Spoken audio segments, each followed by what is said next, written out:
केते जोरे पवन वर्षा हेउची हम घर तो हलुची जदि हम घर भांगी जाए आमे कोड रहिबा मां एमिति कहनी हम घर किछि हेबनी।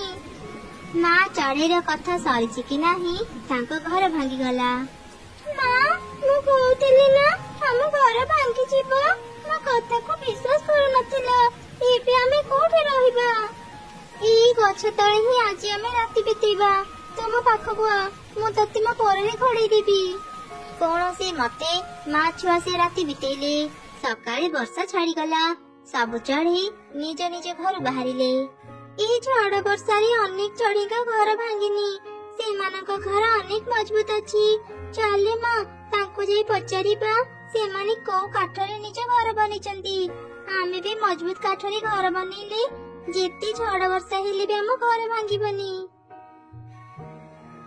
काऊ भाई काऊ भौणी गत रातिर झड़ वर्षा रे मो घर सह अनेक चढ़ीका घर भांगी जाईची हेले तुम घर तो पूरा पूरी ठीक अछि एते मजबूत घर तैयारी करिबा पई तुमी काठ कोड आनिथिलो चाढ़ी तू आम परी मजबूत घर केबे भी तैयारी करि परिबनी मो स्वामी खोजी खोजी तोरा जंगल रु भल भल काठ आनिथिले तू से जागा को केबे भी जाई परिबनी।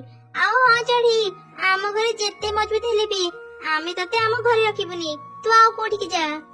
सतरे तमे दुई का अनेक स्वार्थपर मु तुम घर को रहिबा पई आसी नथिले मु जाने तुमे माने काहा को भी सहायता करनी मु केवल काठ विषय बुझिबा कसिथिले। पाखरी तारार घर थिला मां चढ़ीता पाखु गला। तारा भौणी गत काली रे झड़ वर्षा रे हम घर भांगी जाईची नुआ घर बनेबा पर्यंत हमको तुम घरे आश्रय देइथो मो घर तैयारी करी साइला परे तुम घर चली जीवो। अरे चढ़ई मो तते आश्रय देइथांती जे हेले आगरो ही किछि चढ़ई मो घरे आश्रय नैचंती एते चढ़ई को मो घरे रखिबा पई जागा हेबनी। ओ अच्छा किछि चढ़ई तुम घरे आश्रय नैचंती किछि कथा नाही आमे बे जाउछु। अरे चढ़ई मो कथा सुनि जा अनेक चढ़ई का घर भांगी जीवा जोगु अन्य मानक घरे सेमाने आश्रय नैचंती तू बदे आउ काहा घरे आश्रय पाइबुनी तू आउ काहा पाखको न जाई निजे ही काठ जगाड़ करी घर तैयारी करि दे। हां मां तारा आंटी ठीक कहउचंती चल मां हम घर बनेबा। ठीक अछि रे मां चल एबे काठ जगाड़ करिबा। तापरे मां चढ़ई आउ तारे छुआ मिसी जंगल रु काठ आनी एकाठी कले। अरे मां ए काठ गुड़ाक तो बहुत ओदा एते ओदा काठ रे हम घर तैयारी करि पारिबानी दुई दिन ए काठ सब को एठी रखि देबा थरी काठ सुखी गले आमे नै घर तैयारी करिबा। हेले मां ए दुई दिन आमे कोठी रहिबा आम भंगा घर पाखरे जो गछ अछि ए दुई दिन आमे कष्ट करी सेठी रहि जिबारे मां। तापरे मां चढ़ई तार छुआ सांगरी निजे भंगा घर को फेरी आसिला दुई दिन रे एते खरा देला जे चढ़ईर काठ सब सुखी गला। दुई मां छुआ निजे काठ आनिबा को जीवा समय हठात जनकर चित्कार सुनी अटकी गले सेपटे काऊ स्त्रीर नजर चढ़ई का काठ ऊपर पड़ी गला। अरे ए चढ़ई तो बढ़िया काठ खोजी आईची ए काठ रे जदी से घर तैयारी करिबो आमठु भी सुंदर घर तार होई जीवो ना मु सेमिति केबे भी हेबाको देबिनी मुई चढ़ईर काठ सब को निया लगे दिबी। एमिति चिंता करी काऊ चढ़ईर सब काठ रे निया लगे सेठार चली गला। सेपटे मां छुआ चित्कार सुबुथिबा जागा को जाई देखिले एक कया गछ जोर जोरे चित्कार करूची मते सहाय्य कर किए मते सहाय्य कर पानी न पाइले मो छुआटी सुखी जीवा दया करी ता मोरे टिके पानी दिया चढ़ी से छोट कया गछटी मो छुआ दया करी ताको टिके पानी दे नहले से सुखी जीवो। तम कष्ट कथा मु बुझी पारुची टिके अपेक्षा कर मु एबे पानी आउची मारी तू एठी था।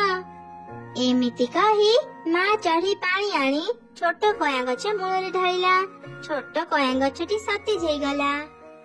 चढ़ी तते अनेक अनेक धन्यवाद तो पई आज मो छुआर जीवन बंची गला ए दुई दिन एते खरा पड़िला जे पानी न पाई मो छुआटी सुखी गला।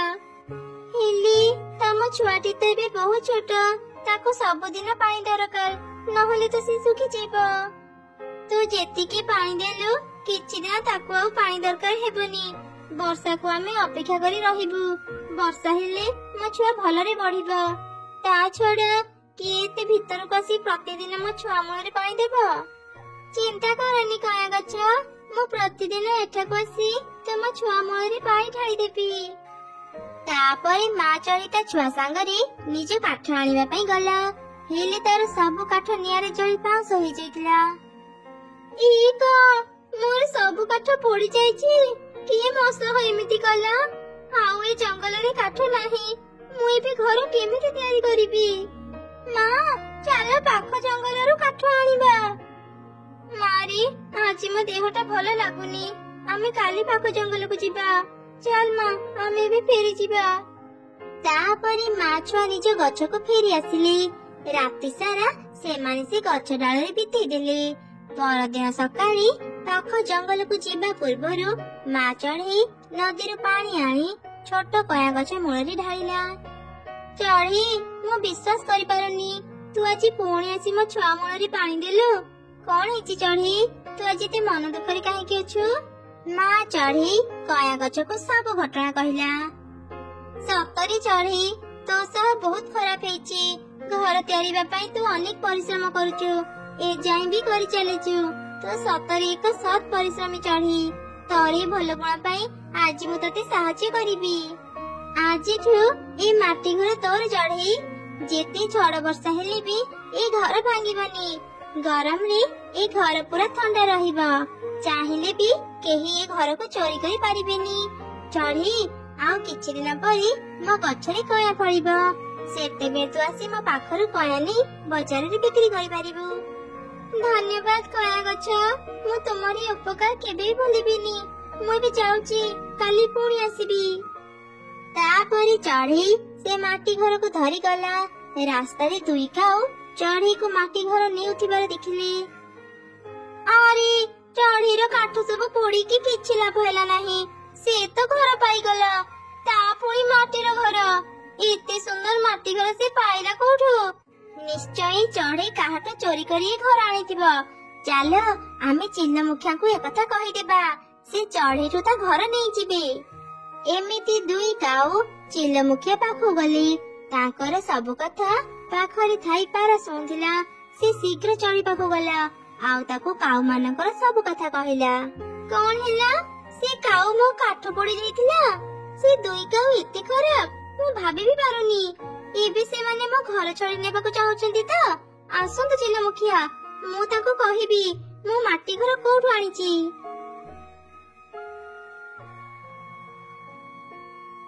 ଚଢେଇ, ମୁଁ ଶୁଣିଲି ତୁ ଏ ମାଟି ଘର ଚୋରି କରି ଆଣିଛୁ। ଚୋର ମାନଙ୍କୁ ମୁଁ ମୋ ଜଙ୍ଗଲରେ ରହିବାକୁ ଦିଏନି।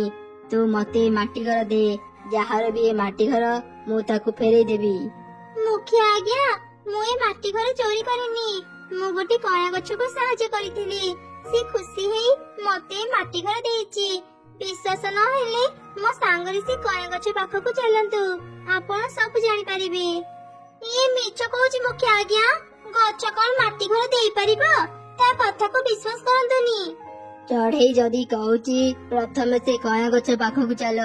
ଯଦି ଚଢେଇ ମିଛ କହୁଥିବ ମୁଁ ତାକୁ ଶାସ୍ତି ଦେବି।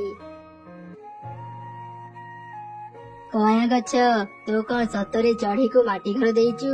କାଉ ମାନେ କହୁଛନ୍ତି ଚଢେଇ ଚୋରି କରି ମାଟି ଘର ଆଣିଛି। ମୁଁ ତ ପାଖରୁ ସତ କଥା ଶୁଣିବାକୁ ଆସିଛି। ହଁ, ମୁଁ ଚଢେଇକୁ ମାଟି ଘର ଦେଇଛି। ଚଢେଇ ମତେ ସାହାଯ୍ୟ କରିଥିଲା। ସେଇ ଖୁସିରେ ମୁଁ ତାକୁ ଏ ଉପହାର ଦେଇଛି।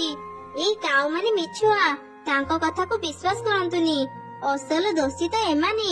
ବିପଦ ସମୟରେ ଏମାନେ କାହାକୁ ବି ସାହାଯ୍ୟ କରନ୍ତିନି, ଓଲଟା ଚଢେଇ ମାନଙ୍କର କ୍ଷତି କରନ୍ତି। ହଁ ମୁଖିଆ ଆଜ୍ଞା, ମୋର ଯେତେବେଳେ ଘର ଭାଙ୍ଗି ଯାଇଥିଲା ମୁଁ ଏ କାଉ ମାନଙ୍କ ପାଖକୁ ଯାଇଥିଲି ସାହାଯ୍ୟ ପାଇଁ।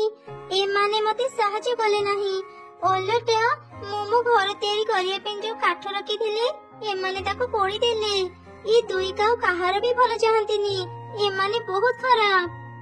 ମୁଁ ଏ କଣ ଶୁଣୁଛି? ତମେ ଦୁଇ କାଉ ଏତେ ଖରାପ, ବିପଦ ସମୟରେ କାହାକୁ ବି ସାହାଯ୍ୟ କର ନାହିଁ, ଓଲଟା ତାଙ୍କର କ୍ଷତି କର। ଏବେ ତମ ଦୁଇ କାଉଙ୍କୁ ଶାସ୍ତି ମିଳିବ। ନା ନା ମୁଖିଆ ଆଜ୍ଞା, ଆମକୁ ଶାସ୍ତି ଦିଅନ୍ତୁନି। ଆମର ଭୁଲ ହେଇଗଲା, ଆମେ ଆଉ କେବେ ବି ଏମିତି କରିବୁନି। ନା, ତମ ମାନଙ୍କର କ୍ଷମା ନାହିଁ। ତମ ମାନଙ୍କୁ କ୍ଷମା କରିଦେଲେ ଅନ୍ୟ ଚଢେଇ ମାନେ ତମକୁ ଦେଖି ସେହିପରି ଭୁଲ କରିବେ। ତମେ 2 ଜଣ ଆଜି ହିଁ ଜଙ୍ଗଲ ଛାଡି ଚାଲିଯାଅ, ଆଉ କେବେ ବି ଏଠାକୁ ଫେରିବନି। ଏମିତି ଚିଲା 2 କାଉଙ୍କୁ ସେ ଜଙ୍ଗଲରୁ ବାହାର କରିଦେଲା। ମା ଚଢେଇ ତା ଛୁଆ ସାଙ୍ଗରେ ଆରାମରେ ନିଜ ମାଟି ଘରେ ରହିଲା।